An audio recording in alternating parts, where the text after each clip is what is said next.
Good enough. All right. Anybody else? Sorry. Nothing over there. Nope. Oh, okay. Oh, did you say something? Okay. Let's go ahead and pray, and then I'll start the next part, okay? So let's pray together. Thank you, Lord, for another day of life that you've given us all. Thank you, Lord, that you are you. Thank you for the word you give us and all the many things that you teach us out of it. Thank you so much, Lord, that we're in a place where we can study the Bible easily. Thank you so much for giving us this Bible. Specifically, Lord, I do want to ask a couple of things today of Miss Connie and her family that are going through difficulties up there in Alaska, I believe, and one also that's here. If you be with them, Lord, in ways that you see fit. Same for Josh and Josh Wainwright. The difficulties he has going on, I know he has health, but also, if I remember, he needs salvation, Lord, just like everybody else out there. Anybody that's not saved, Lord, let them come to that saving knowledge. And that same goes for all the campers this week, Lord, that have made decisions. Let them be fruitful. Let it be something that they can use going forward. And let it stick to them. Let them be convicted through all of it. And Lord, let it affect other people as well. And let us do the same thing here. Set an example out there that's pleasing to you. And Lord, going forward today, let this time together be something that you be pleased with. Thank you so much, Lord, for the opportunity to do so and be with the pastor and whoever else today that's teaching your word. Let it be something that honors you. We ask it all in Jesus' name. Amen. All right. So, let's see. Sunday school for today. So, like I said, the 16th. All right, I got the date right, I think. Anyhow. All right, so this is kind of how I view that we would do a Sunday school. Every Sunday school is based on the 1 Peter verse right here. It says, sanctify the Lord God in your hearts, be ready always. Give an answer or a defense to every man that asketh you a reason to hope that is in you with meekness and fear. That's what we need to do, and that's what I'm going to try to do today is give you some more ammunition. So, that when you get all those things together, the meekness and fear, the hope that's in you, you'll be able to answer them with the ammunition that I'm going to try and give you. Anyhow, so what we're going to do for today is creation. All right. Creation is something that's... Do what? We have already been created. Praise God that we've been created. How about that? We're going to learn a little bit about it. So, not only did he create us, but he created other things too. And that's one of them we're going to talk about today. So, that creature right there is what we're going to start with. Does anybody know what it is? Going back to the cats. We are kind of going back to cats, yes. Say that again. Why were y'all thinking Ocelot? Because it looks like an ocelot. It looks like a leopard, doesn't it? Or a jaguar? All right, it's an ocelot. Very good. Good job, everybody. It is an ocelot. I kind of thought I'd have to drill on that for a little while. Anyway, ocelot, Latin word, if any of you younger ones are in here, it's Leopardus pardalis, I guess, is the Latin phrase. I don't know Latin, so it's something good for you to learn, though. So you can remember that it's a leopardus. So the word Leo, if there's the beginning, means lion, right? And then pardus means spotted. So it's basically a spotted lion. And then pardalis means spotted. So it's a spotted lion that's spotted. Yeah. So you should all learn Latin so you can name things like that. Anyway, it's an ocelot. Yeah, good job, everybody. That is that creature. So he's smaller of the big cats, but he's still a big cat. This is where you're going to find them. So southwestern U.S., it's kind of like Texas and Arizona over in that area. Mexico, Central America, and into the Caribbean and South America, it goes all the way kind of down that area, starting with Texas and then going down. So that's basically where you'll find the ocelots. They're about 15 inches to 19, foot and a half at their shoulders where they measure this thing. So it's about a foot and a half.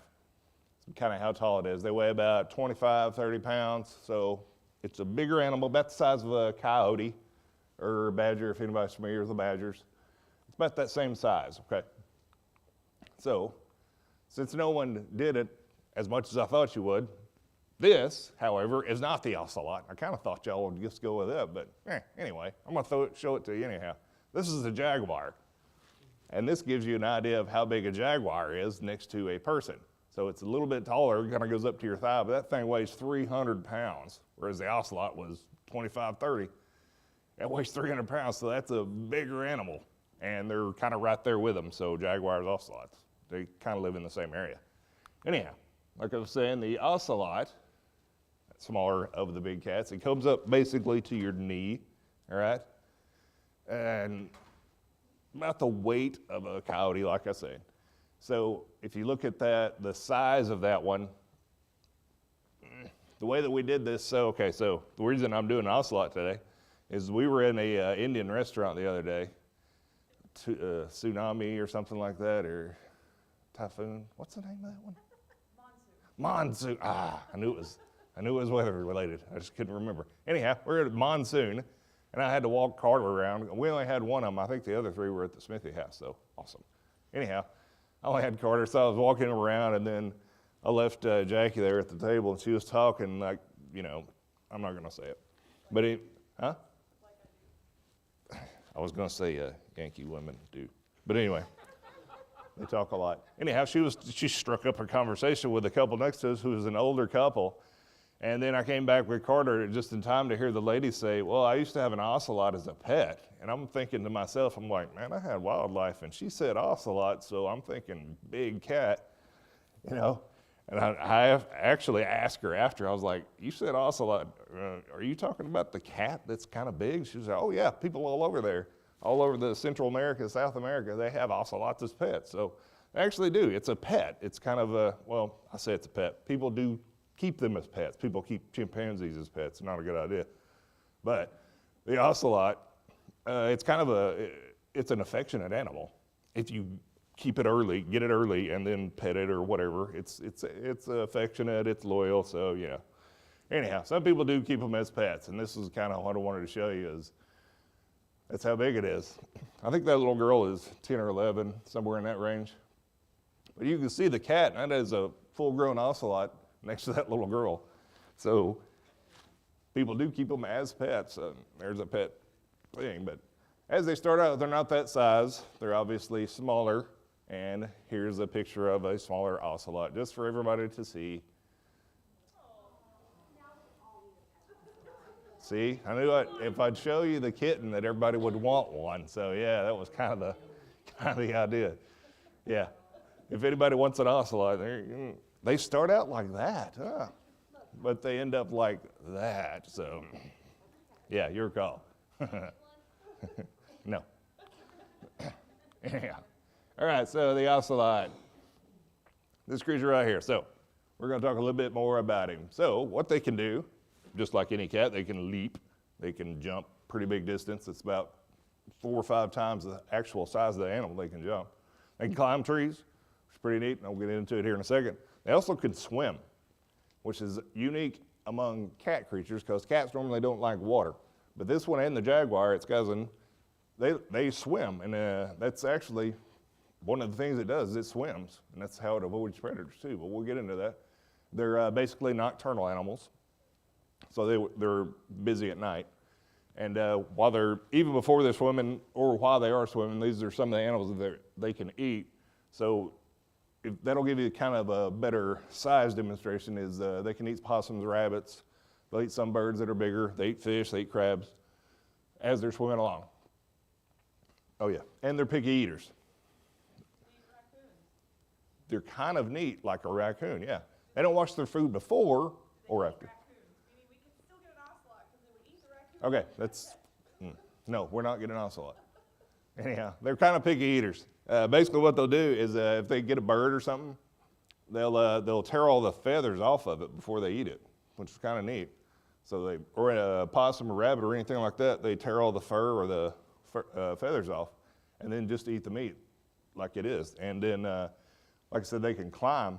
So if they don't eat all the food, they'll climb up a tree or something and they'll hide it.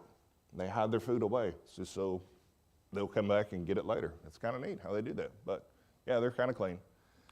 And they're solitary, but they are very territorial. I think I showed you last time about the lions. How do lions let everybody know about their territory? Roar. That's a big thing lions do. However, an ocelot cannot roar, okay? Which is a good thing, because that would be crazy if somebody had a pet ocelot that roared. But it doesn't. So scent markings is kind of how they mark their territory. And it's pretty big territories, 20 square miles. So, I mean, they have pretty big territories. Anyway, so yeah, they don't roar, unlike the other animal that we talked about a minute ago. All right, they don't roar. This is more like a hiss. They do a hiss, though, like cats do. That's what they do.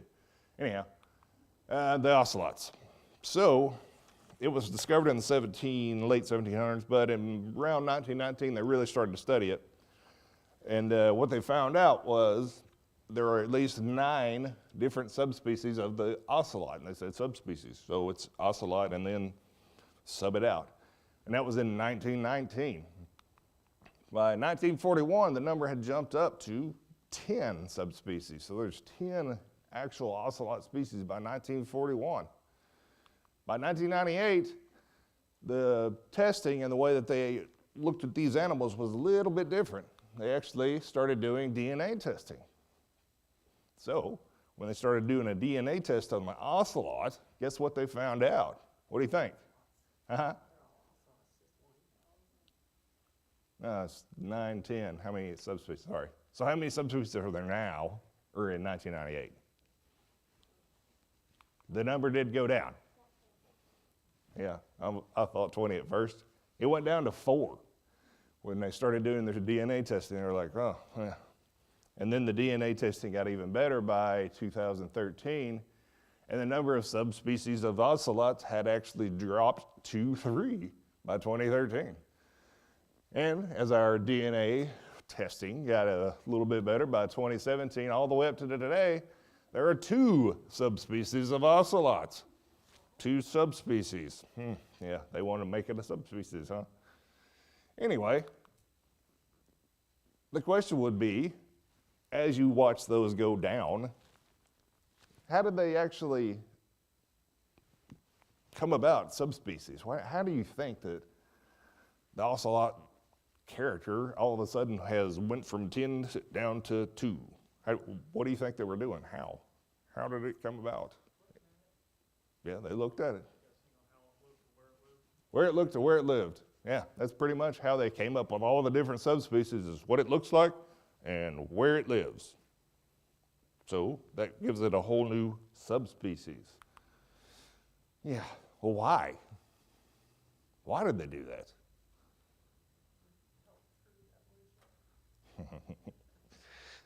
Don't take away my next point there, but yes, that is correct. To help try and prove an evolutionary standpoint. Why did they come up with all these things? Because they wanted to say, oh man. So in 1919, if you think about it, the Darwinian theory of evolution had really started to ramp up by 1919. So you can see that the 9 and the 10 subspecies, so they were thinking it was great. And then it did the DNA testing and found out, oh wait, it's 4, because only 4 of them matching their DNA, and then they kept getting better and better DNA-wise, and then the subspecies kept on dropping and dropping. But if you think about it, yeah. What is the distinction between the 2 subspecies? Yeah, the 2 subspecies, there is no distinction. So it's all Male and female, yeah, that's a distinction, but yeah, they go with location is the difference between the 2 subspecies. so as far as like coastal and mountains or what? As far as like United States, the northern versus the southern. That is the difference in the subspecies. Is their location, their geographic location. Anyway, if you think about Darwin though, like I said, it was jumping up in 1919 when he did his research and started doing all the things that he did. What did he find on the Galapagos Islands? Finches, yeah. So he found a bird, all right, and then he found out of the birds is a finch. And then he went to different islands on the Galapagos, 4 different islands, and all of those finches, which were still birds, which were still finches, had different sized beaks. And that was it. And from that, today, people will say, evolution must be a fact. No, it doesn't have to be a fact. But that's exactly how that kind of started. So, and it still continues today in the ocelot thing. Anyhow, the subspecies, different, I would agree with Jesse over there. Whatever. The reason why they do it is to try and promote the theory. I don't even want to call it a theory, the hypothesis. But we'll get into that, at another time. Anyhow, but one of the things that they are to support their theory is that 8 million years ago, apparently, the leopardus line came from the felid line. Oops. So there used to be cat, felid, but then the leopardus apparently 8 million years ago came out of that felid line. So now it's a different species altogether. It's a different family. That's what it is.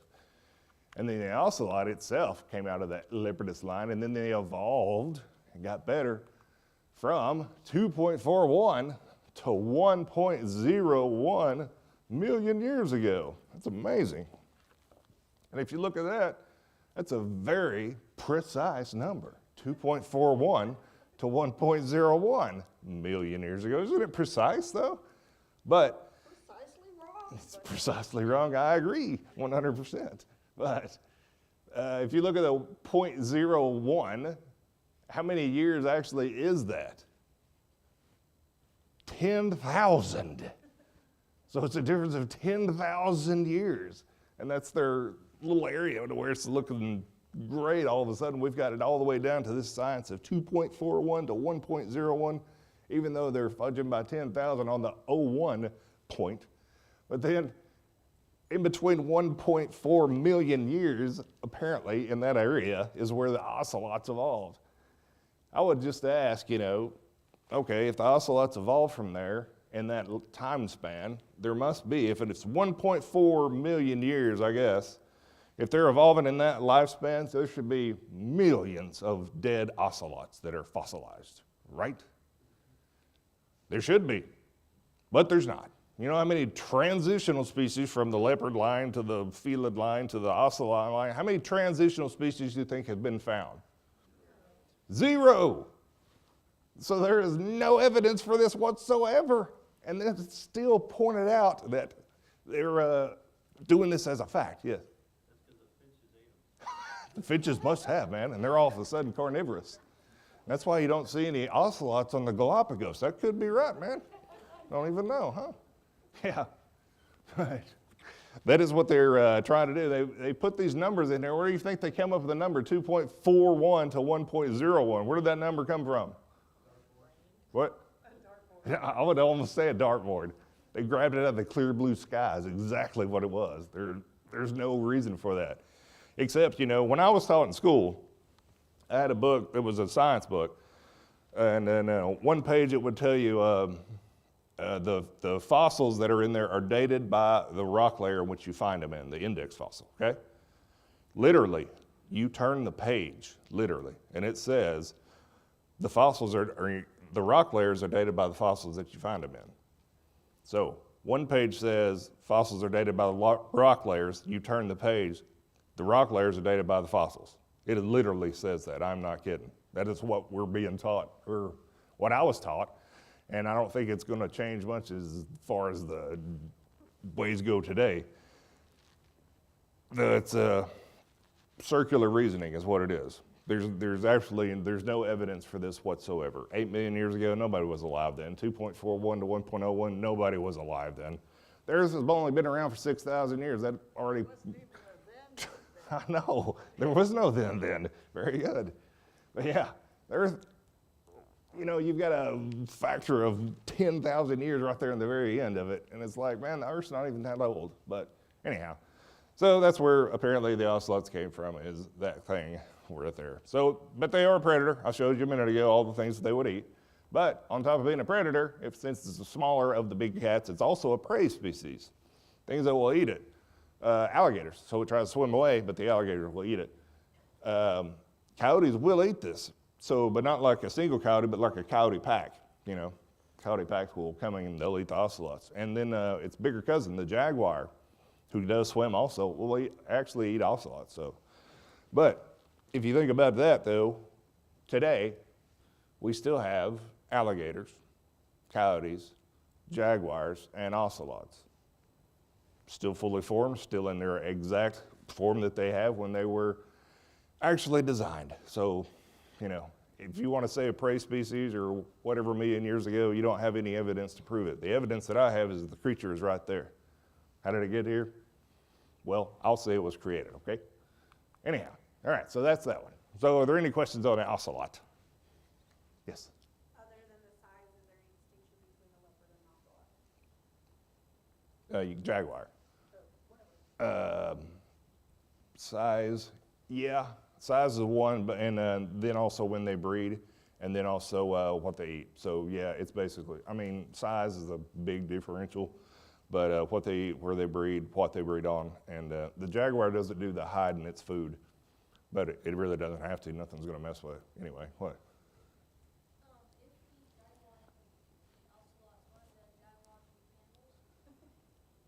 No, because it's a different species. Oh.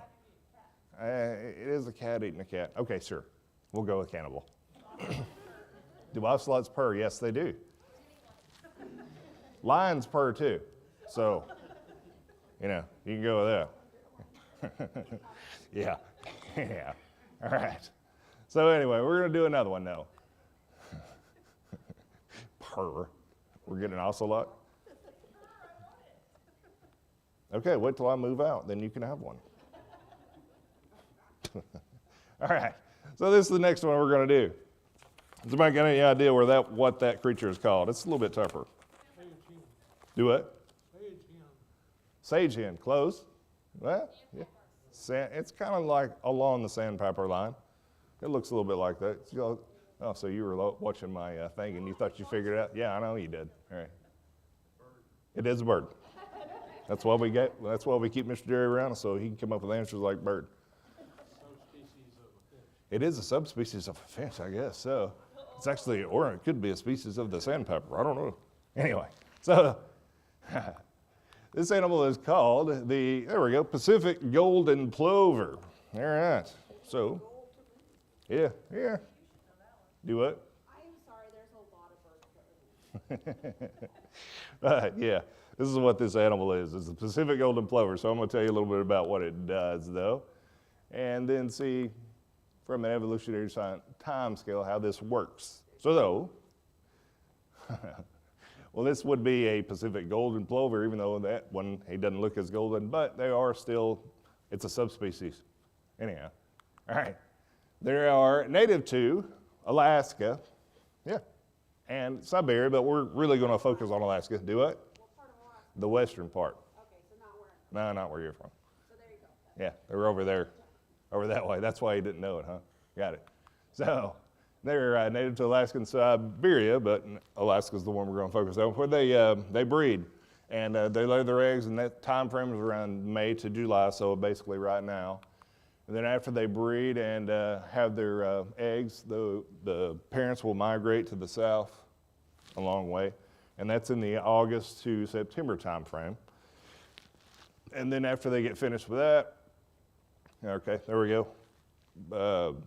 Rinse and repeat. So March to the May time frame, they come back from their migration and then start the whole cycle over again. So that's kind of how they work. When they're after they're hatched, though, the chicks that are hatched from the eggs, they have about a month time frame with their parents, okay? Have about 26, 29 days, and then the parents take off on their migration, leaving the chicks there to fend for themselves. But after 26 days, they've learned how to fly a little bit, but that's about it. And eat. Oh yeah, those are the chicks, so there you go. Do what? They're gold, kinda. Yeah, kind of gold and green. They have amazing camouflage too, though. So that's part of it, is that you can't really even see them. Do what? The part that Alaska that they live in, they're going to camouflage. Yeah, they do. Yeah. All right. So, like I said, the chicks have a month or so with their parents, and then the parents leave for a migration. And that is after the chicks have been only with the parents for about a month, and then the parents take off on their migratory route. Let's see, from that migration, the parents go from Alaska in the summer all the way to Hawaii in the winter. So it's a pretty big migration, isn't it? One of the longest on the planet, actually. And this one is actually 2,000, it's just a little over this, depending on where you are, 2,700 miles is how far this creature has to migrate. And that's what it does. It starts in Alaska, on the western half of Alaska, western corner, and then it goes all the way to Hawaii, 2,700 miles. What? This trip takes 88 hours, solid 88 hours from Alaska to Hawaii, 2,700 miles. Wow. Do what? Well, I'll get to that. It is a nonstop flight all the way from Alaska to Hawaii, 88 hours nonstop. So, yeah, pretty powerful bird, huh? But how? How do birds migrate? Anybody? How do they do that? The Lord told them. Okay, what else? Stars. What does evolution say? GPS, if they had it, they would use it. What is it? Does anybody know what the evolutionary point of migration is? Do what now? Magnetic fields, but that's not evolution. Anybody else? It's good that you don't know it then. Cool. All right, I don't know what you're going to talk about. No, I have to.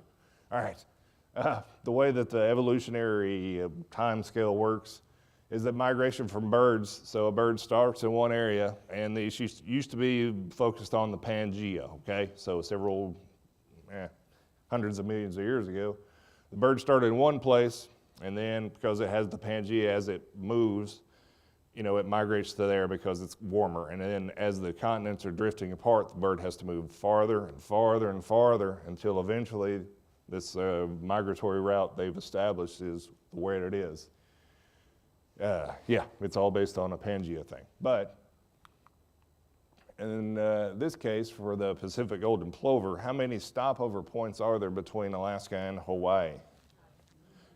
0. The water, well, there is the ocean. Yeah, correct. The ocean is a stopover point. Oh, I don't know. It doesn't look seaworthy? All right, well, yeah. Anyway, there's a Pacific Golden Plover, so this is how they migrate, though. But just to know, before they said, this bird cannot swim. So if it lands on the water, it's going to drown. And then it can't pass on that information, then it won't be able to migrate. Not only can it not swim, it can't rest on the water. Very good. So if it stops to try and take a break on the water, it can't do that because it'll drown. Not only can it not rest or swim, it cannot soar. Does anybody know what soaring is? It does not flip its wings, right? When you're soaring, your wings go straight out and you soar. That's basically what it is. However, the Pacific Golden Plover can't swim, can't rest, can't soar. So how does it make an 88-hour, 2,700-mile trip from Alaska to Hawaii? It has to keep on flapping. Yeah, it has to keep on flapping. That's exactly right. On top of the flapping, though, so it burns 1 gram an hour, which as it's flapping, because it cannot soar, it burns 1 gram an hour, which doesn't sound like a lot to us, but in actuality, what it is, the bird weighs about 100 so grams when it's starting out right before the migration. But then it eats enough to get up to about the size of a pigeon, so it's about 200 grams, okay? That's about what it weighs, 200. It burns 1 an hour. As it's eating, it eats enough to make it 70 hours. It can eat all the food it can eat to go 70 hours by flapping nonstop, okay? Except this trip takes 88 hours. So how is that Pacific Golden Plover going to get all the way from Alaska to Hawaii, flapping its wings because it can't swim and it can't rest on the water? You would think so, except the eagles don't really migrate that far either. So now it's like it can only eat enough before its body is full to make it for 88 hours, or for 70 hours, and the trip takes 88. There's no stopover point, so how does it get there? Well, this is, okay, well, here's a map from Alaska to Hawaii. There are no stopover points in between. Kind of a map, yeah. I mean, It's not the right part of Alaska it's coming from, though. I know. I had to throw a map in here. So that's basically what it's doing. 'Cause I know it should be farther west than this, and that's why. There's always going to be something. Anyhow, this trip, like I said, 2,700 miles from Alaska, the western part, not Anchorage, to Hawaii. And it's not Honolulu either, just to make it clear. But, the planes gave me that route. And I was like, all right, that's good enough. I didn't think about Jesse being in here going, oh, that's not right. Anyhow, 2,700 miles from Alaska to Hawaii. It's still going to be that distance, 2,700 plus. It's a nonstop, because there's no stopover points, 88-hour flight, of which it can only eat 70 hours worth of food, and then flap its wings for 88 hours. Along the way, as it's going, it can't stop, so it can't eat and it can't drink. Okay, it's got to make it for 88 hours though, still. But it can't eat or drink along the way. There's no parental guidance. The mom and dad have already left on their route. After that thing had a month with them, mom and dad are already gone. Know what I mean? So if the parents are already gone, they can't give it any kind of direction. Which way is Hawaii from Alaska? If I'm in Alaska, I don't know where Hawaii is. That's why we have GPS. But, how would the bird know? But they keep on making it. Yeah. Anyway, from all that stuff, like we said, it cannot rest. So the whole way there, it can't do any kind of rest. So it goes from Alaska to Hawaii without resting, without stopping, without eating, without drinking, with no parental guidance, no directions, 88 hours of which it can only eat 70 hours worth of food. So how does it do it? Burns a gram an hour. What do you think it does? It flies in a V formation. So for anyone out there who might be a pilot or whatever, if you have a V formation, basically what it is, the bird in the front divides the air resistance between all the ones that are actually behind it. So that 88-hour flight has now increased by the air resistance. That's what they do, is they fly in a V.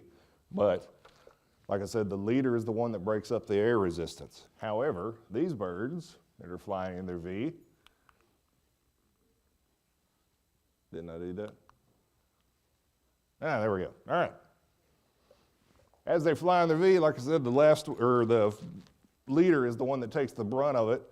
What they actually do is they end up changing leaders the whole way. The whole way down there, they change all their leaders, so it's a circle of leaders that are taking the biggest part of the wind resistance. And actually, the way that they can do this, so they can only eat 70 hours worth of food, but everybody in their V can only eat 70 hours worth of food of this 88-hour trip. And as they're doing this V formation and changing leaders, they've actually found out that the plovers, because of what they do, can make it 94 hours just from flying in that V and changing leaders. They can actually go for 94 hours, which is pretty cool. But they know how to do that. They know how to do a V, and they know that they need to change leaders. Otherwise, the leader drops in the water, and he can't swim and he can't float. So, yeah, he'd die anyway. One thing about this, though, they don't miss Hawaii. How is that possible? So they start from Alaska, go to Hawaii, their parents are gone. How do they not miss it? How do they know where Hawaii is? Yeah, the flag, it's 2,700 miles away. It's kind of hard to see, but if they're high enough, anyway, they don't miss Hawaii though. It's a pretty long trip, and yet they make it there. Part of that missing is, if they're even 1 degree off, 1 degree. All right, so 90 degrees, split it in half. If anybody's done a minor song, split that half 90, it's 45. Split up that 45, it's about 22 and a half. It's not about, it is 22 and a half. Take half of that 22 and a half, and it goes down to about 10 degrees. And then you got to go all the way to 1. So 1 degree. If they start off and they are 1 degree off, they're going to miss Hawaii by 50 miles. 50 miles. If they're 10 degrees off, you got to multiply that by the factor of 10. If they're 10 degrees off, just 10 degrees. 10 degrees is not very much. It's kind of small. If they're missing by 10 degrees, they're going to miss Hawaii by 500 miles. Know what I'm saying? They can't even miss by 1 degree, or they're going to miss it completely. And that's not enough time for them to make it back. They're going to die. How do they always hit it? Because it's straight on. The plovers. All right. You got to note the evidence about the plover, though, that I've just told you. How do they get there? Because the parents can't do anything, right? It makes this 88-hour flight. Starts in Alaska, goes all the way to Hawaii, 88 hours, flying in a V and changing leaders and eating enough to make it 70 hours. It eats full all the way. So prep for that. It flies in a V and it changes leaders. When it gets to Hawaii, it lands within 1 foot of the entire nest that the parents have already made for it. And they do it year after year after year. I gave you the start of it. They keep coming back and they keep going to the same one year after year after year. Is that not amazing that they can do that? They land within 1 foot of their own nest. They land within 1 foot of their parents. It's amazing they can do that. But like I said, the parents take off early. So who do you think taught it? Absolutely God did. There's no other way that this creature can fly that far, that fast, for that long, without soaring, always flapping its wings, burning 1 gram an hour, 88 hours. And it can only eat for 70. But it flies in a V, and it changes its lead, and it lands within 1 foot, and it doesn't miss it by 1 degree. There is no evolutionary explanation for this. And actually, I kind of looked it up. I was like, okay, explain this to me in an evolutionary perspective. There isn't anything. So you can Google it right now, and so Pacific Golden Plover must have evolved. How? And there's not anything. So it's like they don't know a way to describe this. So yeah, that one did pretty good. Anyhow, so that is the plover. It's evidence that God looks down and he goes, even the sparrows in the field, God takes care of them. This is, it's a subspecies of a sparrow, but God takes care of every creature out there. He knows exactly what they need all the time. And this thing right here is definite evidence that it had to be created. There is no other explanation for that. There is no way that even after its parents leave and they're gone, so we can't tell which way to go, but it hits it within 1 degree, and it lands within 1 foot. Ah, man, it's just an amazing thing to me. They can go that far. And speaking of that, does it need all of those systems that I've just described? Does it need them all to make it? Yeah. What if it didn't have the ability to eat food for 70 hours? Or to fly in a V, or to change it? It has to have all of them. It cannot make it that far without all of those systems at the same time. So is that evidence for evolution? I would think not. What this is evidence for is design. And that's exactly what it is this creature was designed by the master designer, the God of the universe, the creator God, who made even something as small as the Pacific Golden Plover to go from Alaska to Hawaii and then back, landing within 1 foot. And he did that just for us to actually research and study about, but he did that just so we can know, I'm here, I'm God. The heavens declare the glory of God. That's one of the things that he's put out there for all of us to see, is that creature right there. So, are there any questions right now? Oh, so everybody got the Pacific Golden Plover? Yeah. What does it eat? Worms and, no, it eats mostly worms. Oh, crabs. Yeah, crabs and worms. So it's, if you want to say carnivorous, but it also eats berries and fruits too. Not berries, but, or, I'm sorry, not fruits, but berries though. So the smaller stuff that's on the ground in there. That was good. All right. Nothing else? Everybody got it? All right, cool. All right. Well then, we're going to go to the next part. So that's good. I kind of thought this would, that's I neat. like staying in Hawaii myself. Yeah, so does the plover apparently. All right. So what we're going to do here is we got a couple minutes. And this is, like I said, the way that I'm going to present this evidence is that first slide up there. I want you to be able to gain ammunition for everything that I throw out there for you, is just to have this ammunition so you can defend what you believe. And evolution might come up to you and say something crazy, a million years ago. All right. Explain the Pacific Golden Plover, and they're not going to be able to. Explain the Ocelot, even though there's no transitional species there. They can't explain it. But if you already have all this ammunition in your pocket, you can explain it. Is what I'm getting at is there is a God in the universe who is in control of all this stuff, okay? So, but as we go, let's see. As we're going through here, the Sunday schools, these are the things that I thought that I would present for everyone, okay? We did a couple today of the Creator's Critters. And I'm just going to give you a list of things that I thought about doing just before we're running out of time. So these are the things that I thought about presenting for in Sunday school as we go along, okay? So the Creator's Critters, we did a couple of them. Creation in general is going to be like each day of creation, and then farther on. So let's see, the biblical timeline. I might have done that once on a Wednesday, but we're going to rehash it here. The biblical timeline is super important, just so everybody knows exactly how all the events in the Bible came about. And don't forget that the earth is about 6,000 years, according to this.